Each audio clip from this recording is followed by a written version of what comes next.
Hablaremos en este programa humorístico, Sí. de la Inquisición. Ajá. Mire usted, ¿no? Que es un sistema policial, judicial y punitivo creado por la Iglesia para combatir la herejía. Muy bien.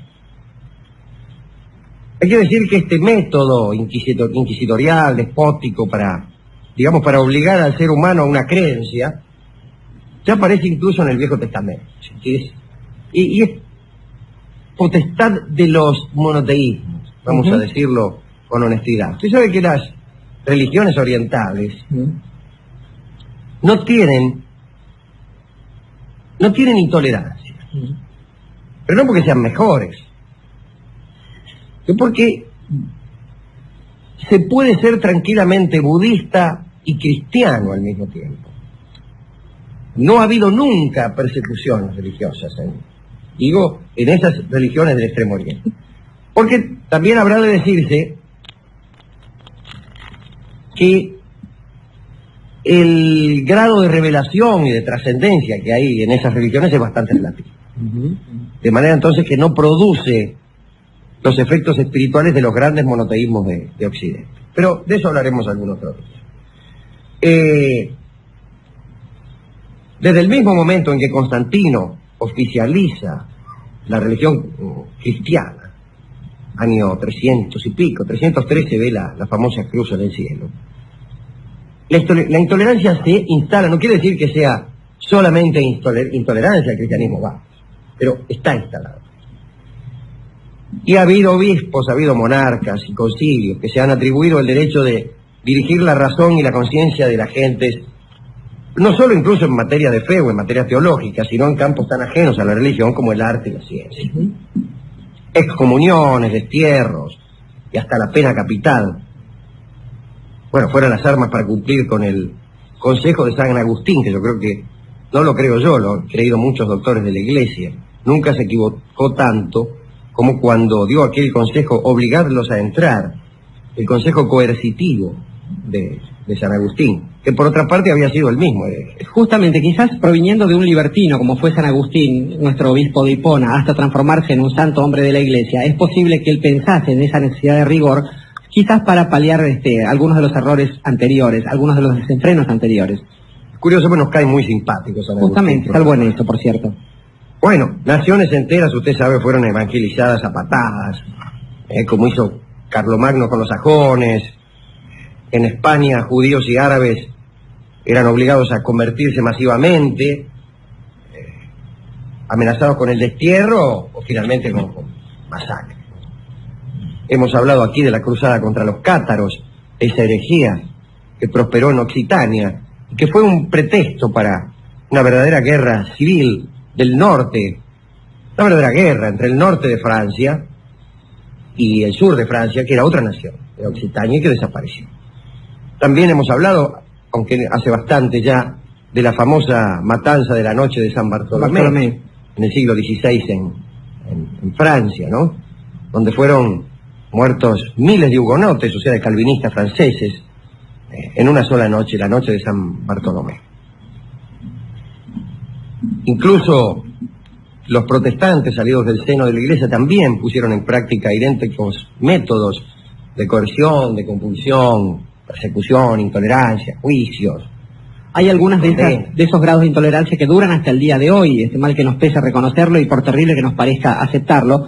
Sin ir más lejos, en Irlanda del Norte, la actitud del partido protestante en Irlanda del Norte no es otra cosa que ese sentido brutal respecto de la lealtad y de la vida y de la muerte. Ha habido incluso en esta historia exhumación de cadáveres de herejes para profanarlos y extensión de los castigos a los familiares de los herejes, niños, ancianos que no tenían nada que ver en el asunto. Bien.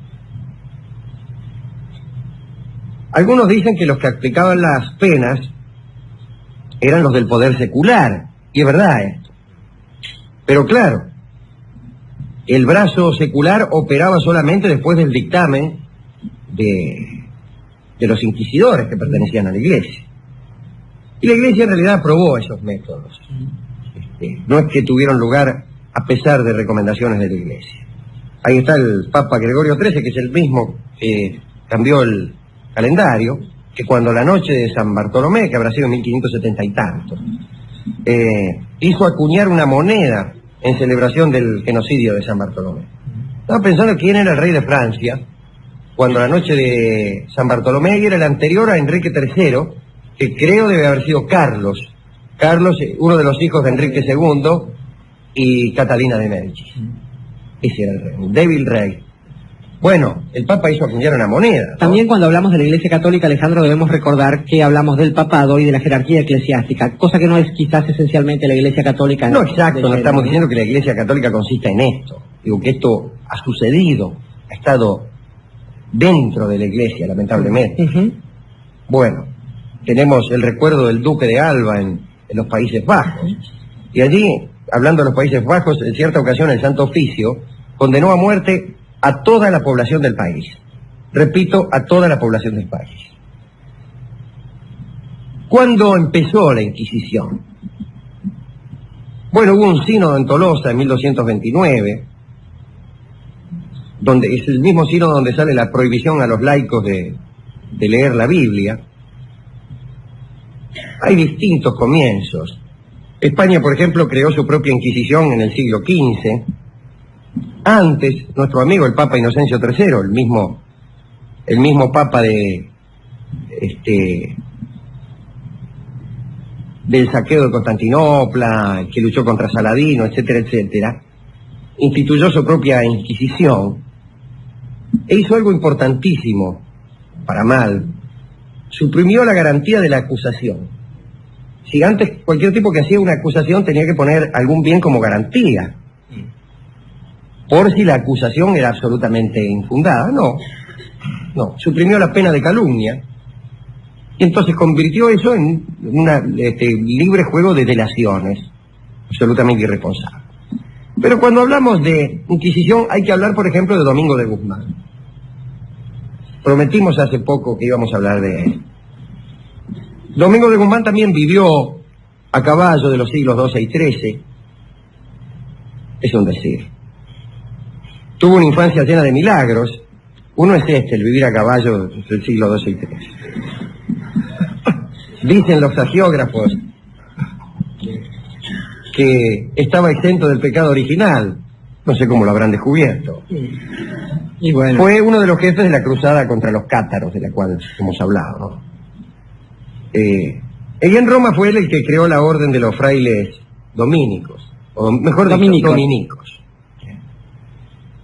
Dicen que hizo milagros, son graciosos los milagros que hizo.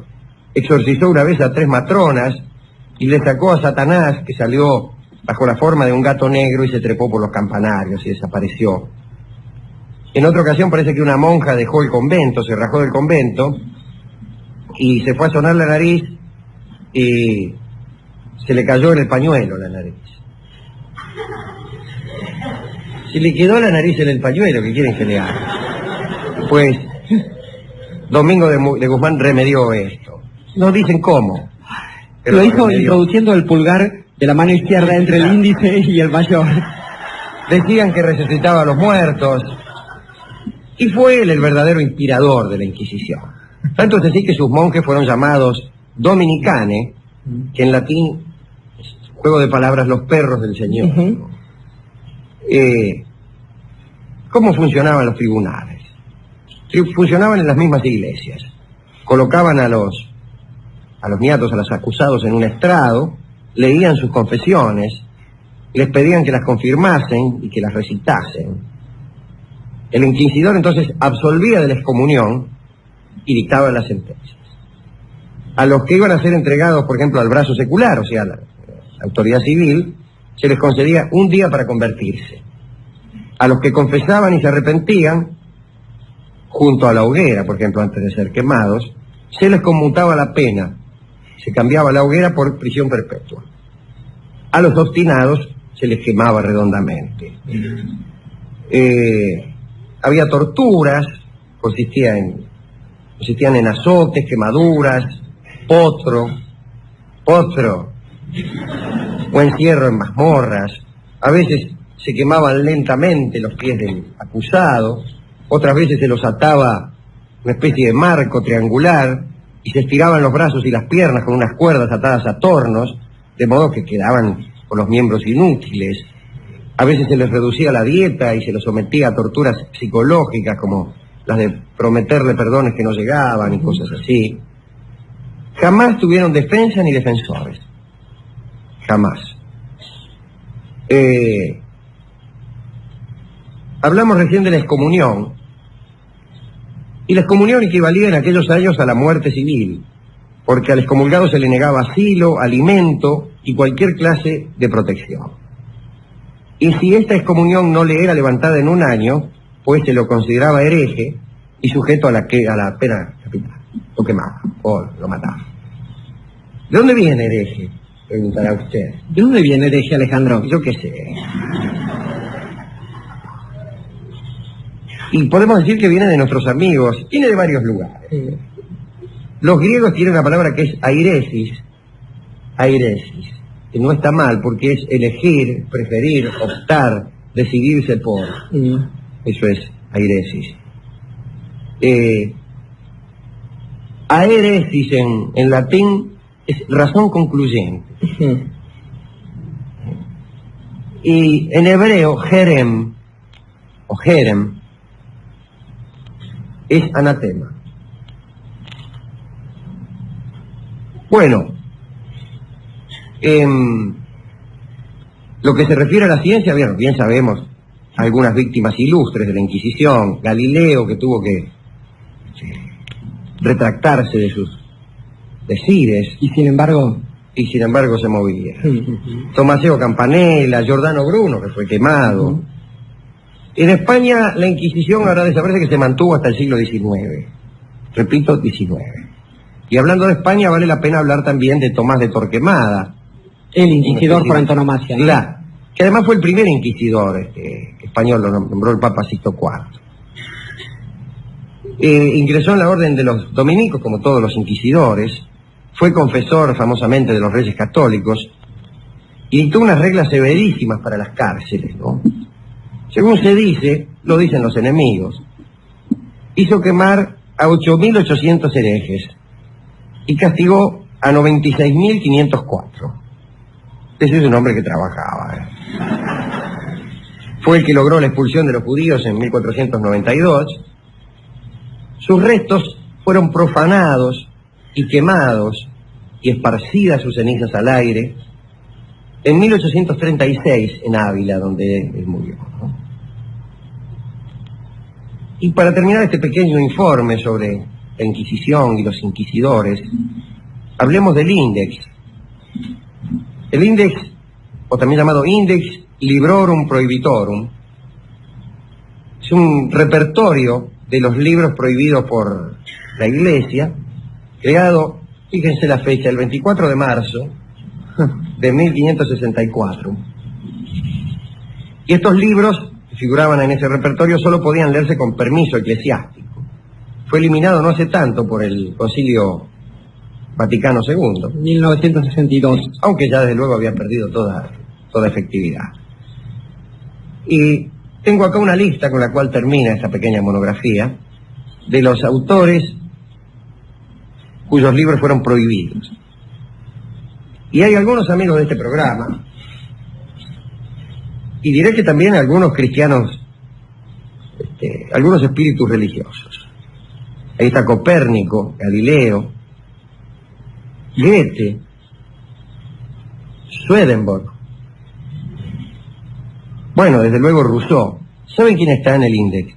El Dante. Repito, el Dante. Solo por esa inclusión habría que haber quemado ese libro 100.000 veces. Schiller, Balzac, otro amigo del programa, Víctor Hugo, Enrique Heine, Flaubert. Parece un libro de la buena literatura, ¿no? Lord Byron. Cada vez más. Estaba Kant también, pero... Bueno, todo no se puede. Maupassant, Anatole France. Anatole France. Un hombre muy religioso, sí, con un espíritu religioso que no es lo mismo que ser cristiano ortodoxo. Émile Zola. Alejandro Dumas padre, por exaltar los duelos. Dumas hijo también, no dice por qué.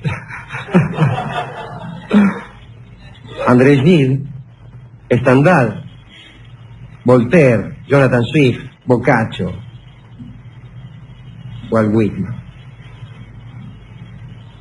Es un delicioso parnaso de autores, muchos de ellos muy cristianos. Se hace muy difícil dedicar esta amarga reflexión, salvo a estos últimos personajes que hemos mencionado. Y quizás, Alejandro, no tan difícil fuera de los personajes que realmente se merecen esa dedicatoria, digo, pensando en aquellos que, a diferencia de los que ejercieron el poder del cristianismo y del catolicismo convertido en institución, digo aquellos que lo fundaron, empezando por el fundador, el único fundador de esta historia.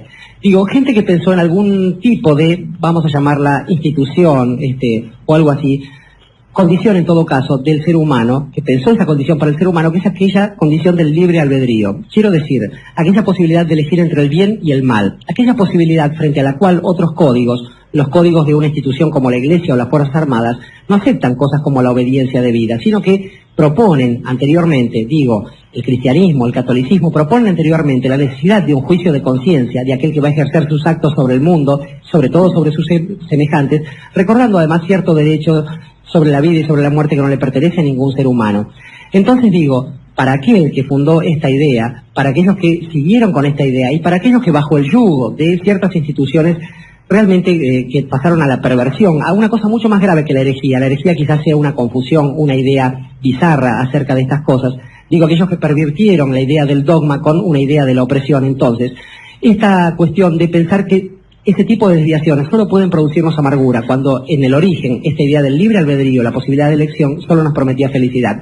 Esa amargura para los réprobos, para los otros, para los que seguimos creyendo en otro tipo de diversidad, entonces, el resto del programa. Amargura canta Carlos Gardel.